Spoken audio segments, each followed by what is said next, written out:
We're going to be doing our video presentation for you today on a 20-year-old male soccer player. He is an intermediate training status and has an injury of hyperlordosis. So we're going to be doing a few different exercises for you today to train this client. One exercise for each one of the individual seasons. So I hope you enjoy it. Alright, so for our first exercise, we received our client in the postseason, which is the second transition period. So in this season, we want to deal with his hyperlordosis injury. So among different things, we want to stretch out his hip flexors, we want to stretch out his erectors in his back, we want to strengthen his core, and we want to strengthen his hamstrings. So we're going to demonstrate an exercise that mainly focuses on the glutes and the hamstrings. It also focuses on engaging the core. So for this one, it's going to be a stability ball hamstring curl. So Chris is the client, he's going to demonstrate it for you. So you can go down. So for this, you want to be lying down on your back. You want to put your feet on the ball. Perfect. You want to make sure that your hips are raised up high. So bring up your hips and keep it in that position for the entire time. Good. And then bring the ball in towards yourself. Perfect. And you want to make sure you put a lot of force in your feet into that ball, keeping your hips high, so keep forcing those up. And you should be able to feel these in your hamstrings. And because the ball is an unstable surface, you're going to be engaging your core as well as your hamstrings and your glutes. So this is perfect exercise to work on all of that.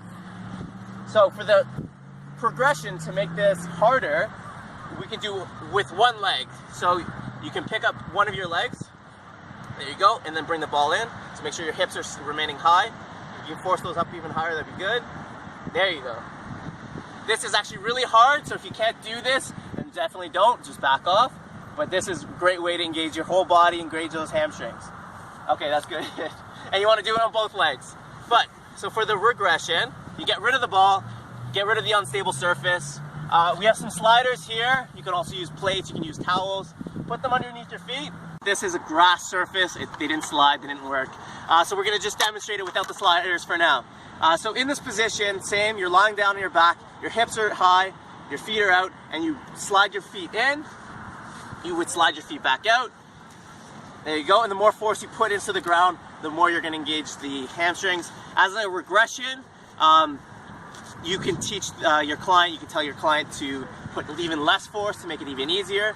The main purpose of this is just really get used to engaging your hamstrings, engaging those glutes, and getting your body stronger. So that is our first exercise for you guys today. Preparatory phase of the off season. We've decided to focus more on endurance-based exercises. So we're going to focus on the core with a plank exercise. So my client's going to demonstrate.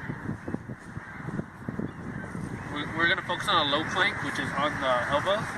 This is to, again, focus on his core. But again, the plank is a full body exercise. Some common mistakes with the plank would be if you let your back slope in and your shoulders forward. So again, he wants to keep his core tight and keep a straight body like the plank. So to regress this, we would have our client drop the plank on his knees, but also still keep your body straight. This puts less tension on the core, but it's still an effective ab workout. And now to progress this, we would go back onto your toes, and we would tap forward and back in. This activates the core even more because you're resting on one elbow.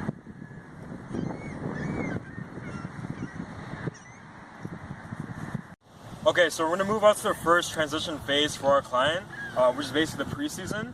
So this phase, because he's a soccer player, we're going to focus on power.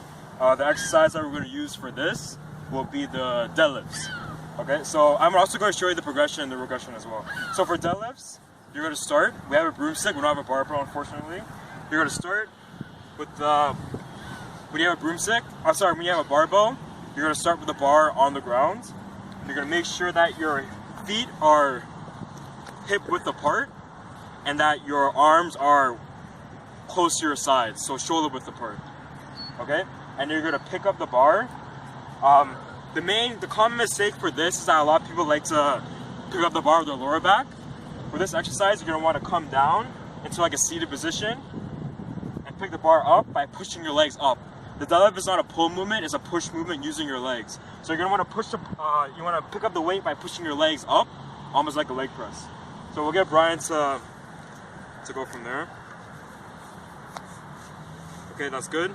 Another good way to have good form during this exercise is to use a double chin, which is a good way to just keep the back neutral, keep the back straight, as you can see with Brian.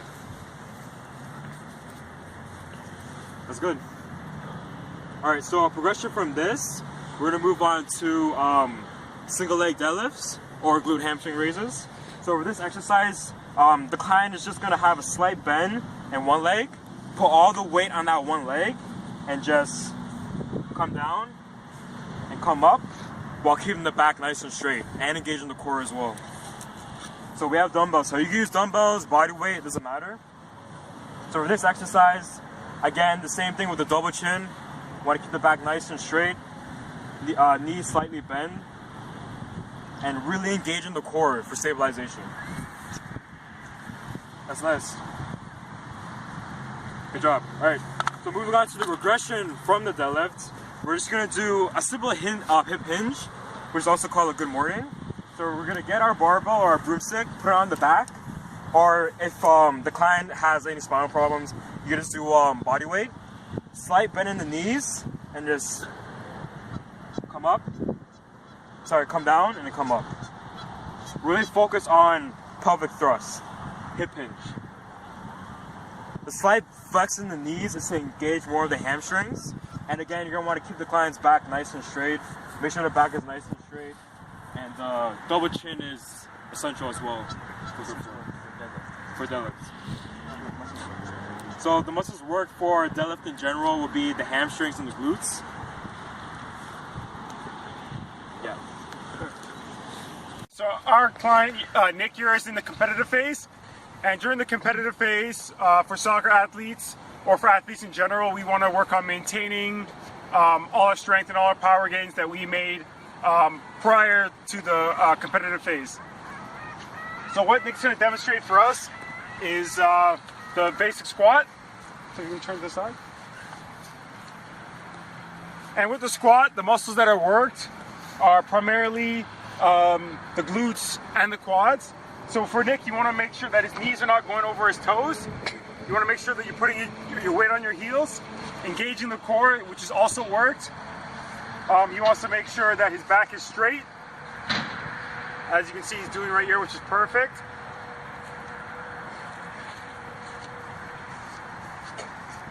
Which is awesome. He's doing great.